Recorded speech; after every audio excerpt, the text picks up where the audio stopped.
Hello friends, आज मी बनवते chicken curry regular पण झटपट कुकरमध्ये. हे मी चिकन मसाला सगळं लावून मॅरिनेट करून ठेवलं आहे. याची सगळे मसाले मी डिस्क्रिप्शनमध्ये देईन. ओके. आणि मी फोडणीला लसूण, कोथिंबीर, सगळे खडे मसाले, टोमॅटो आणि कांदा, तेल आणि तूप समप्रमाणात मिक्स करून त्यामध्ये फोडणी दिली. ओके.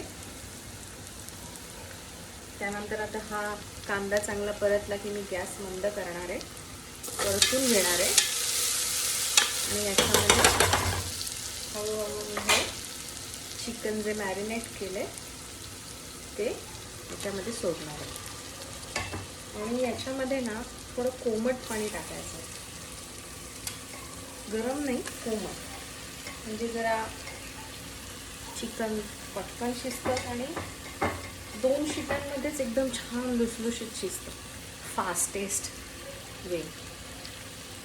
आता मी यामध्ये माझं खोबऱ्याचं जे वाटण आहे ते आणि मीठ घालणार, पाणी टाकणार प्रमाणात, जितकं रस तुम्हाला पाहिजे तितकं, आणि 2 शिट्या काढणार. फायनल मी फोटो तुम्हाला टाकेनच. थँक्यू. त्याच्यासोबत मी इथे आमच्या नवीन एअर फ्रायरमध्ये चिकनचे काय म्हणायचं त्याला, कबाब करते, ते हे इथे आहेत.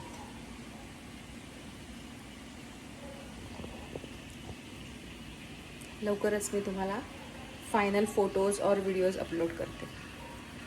Stay tune.